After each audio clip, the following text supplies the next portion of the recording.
My daddy hates robots.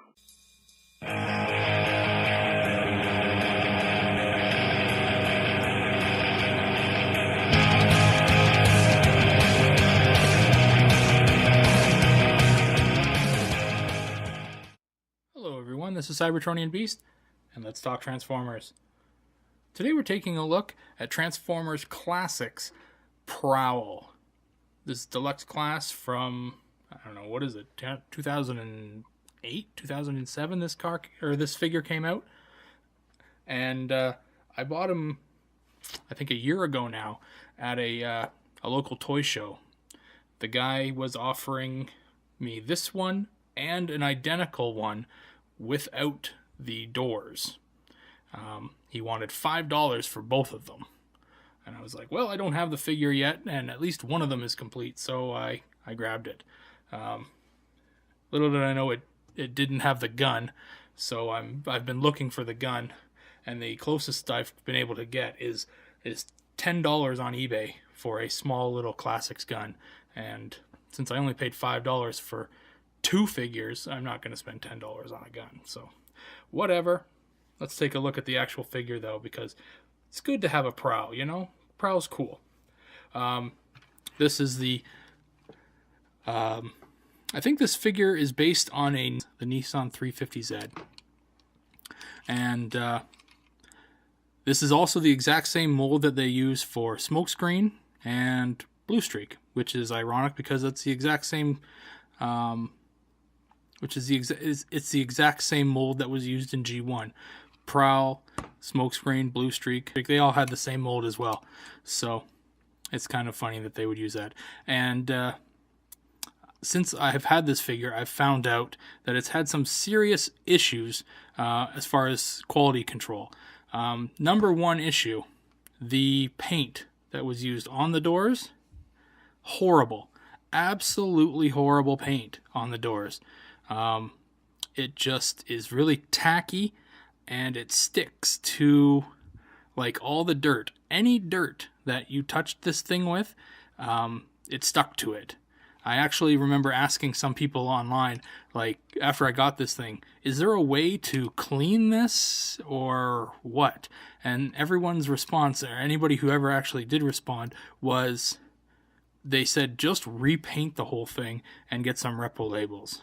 So yeah, if you actually have this thing, I would honestly suggest keeping it in the package because the paint on it is horrendous. The other point of paint being crap is up here just above the windshield. It's also very sticky. But you can tell the plastic where it's white, it just doesn't match. So yeah. The other point of quality control, or the mold control really, is when you're transforming the doors.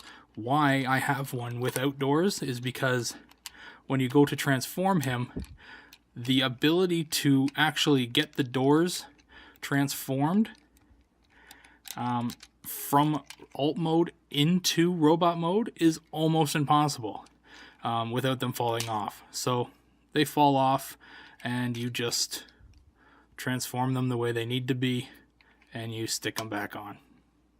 So anyway, that's probably the biggest issues with this figure. And mine, other than having no gun, it's a pretty good little figure. Prowl is a mainstay right now in the Robots in Disguise book. He obviously, if you've been reading it and if you've kept up, he had a run-in recently with the Constructicons, and he got included in one of their combinations, which was very interesting to see. So anyway, let's get down to it. The alt mode on Prowl is decent. All four wheels touch. There's no scraping along the bottom. It's a clean mold, and with the windows being opaque, you can't really see. I mean, the windshield you can see a bit of the robot bits on the inside, but you're not seeing like Prowl's face sticking right out at you. So that's a good thing. Prowl's face, on the other hand, is right there. which lends the ability for him to do that, which is kind of funny. But anyway, the transformation on Prowl is fairly simple when you take the door crap out of it. What we do is we disconnect the legs, we bend them all the way down, separate them. He's got these little feet that are poked in here. You just want to flip them forward like that. Same on the other side. And then he's got these heels that are tucked into the actual feet that you just want to flip out. Now his feet, if you look at them from the front, are not the greatest looking feet in the world. They could definitely have done a better job with the feet, but then I have to remember back that this series, the Prowl series, was like the first series of, I think he might have come from the universe, but really he's really one of the most early series of classics that they did. So the figures and the designs were just getting good. They only really got very, very good within the last year and a half of Generations. So next we've got the doors to work with here. And the doors, as I said, you can try to transform it with keeping it on, and it is, see, there it comes, it already came off. It is damn near impossible. So it kind of twist here, twist it around, then you need to actually fold this whole thing in half. So now that we've got it down here, can we do it? No, I don't think so. We flip it around so that it goes through here, maybe. Oh, did I do it? Did I do it? I think I did it. Wow. Yeah, so that's a hell of a lot more difficult than just taking the damn thing off, flipping it over, and pegging it back in. But it is possible. And then the arms. You just take the arms out of here. They're on a bit of a hinge. You want to peg the hinge out or slide the hinge out. And so there's the hinge there. It was facing up like that. You want to bring it down. And you just want to slide the arms out. Basically, you want these tires almost right up against the doors flush.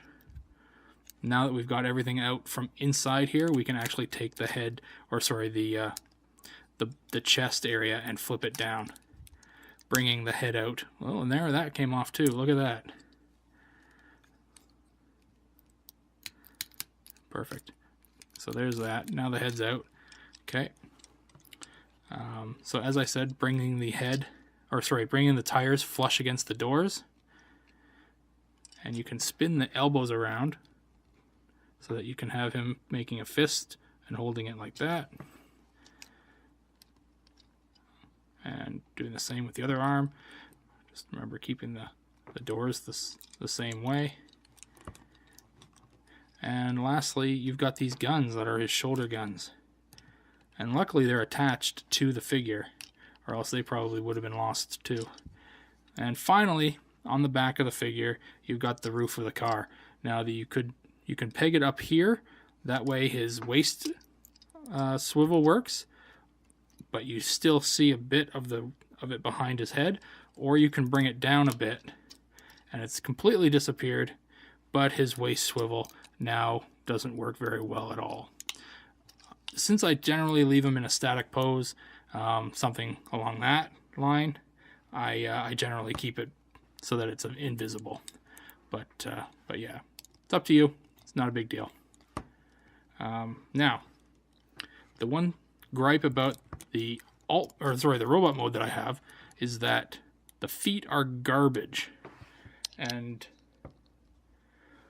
if you're looking at him like this, head on, he's got his head facing down. Like, lift your head up, boy. Now, his arms are out, everything's facing forward. He's standing straight up, but you can't see his face. Trying to mess around with the feet here. It's just a pain. Yeah. Maybe tilting the chest up a bit. I don't know. You don't want him to lean too far back or else he'll fall over. Anyway, there he is there. He looks pretty good. Obviously, like I said, he has a gun, which I do not have. And let's get a look at the head sculpt there. That is Prowl to a T. The guns on his shoulders, they can flip up, but they don't go side to side. So if you can figure out a way, you can paint them if you want. The doors are garbage. They need to be painted plastic, like a better paint maybe, something less tacky, so that it's not going to attract every small little piece of dirt that, you know, they come in contact with. I did see that on Shapeways there is a gun that is very G1 looking for Prowl, for this Prowl, for Classics or Universe Prowl, and I think the guy was charging like $7.50 or something for it, like $7.50 for it. So that's probably the option I'm going to take, because it, first of all, looked G1. It's the same shape and size as the G1 figure, or the G1 gun, and it will fit this figure. Now, I haven't gone ahead and gotten it just on the fact that it, I'd like to get a couple more things from Shapeways at the same time. But yeah, this figure is really cool. Not without its faults. Definitely has some problems. So if you can get it for as cheap as I got it, you know, jump at that. Like $2.50 for the full figure, go for it. But anything more than that, like I might put a little bit of a limit on it. I don't think I'd pay more than $5 for this thing, especially without a gun, because the gun seems to be pretty impossible to find.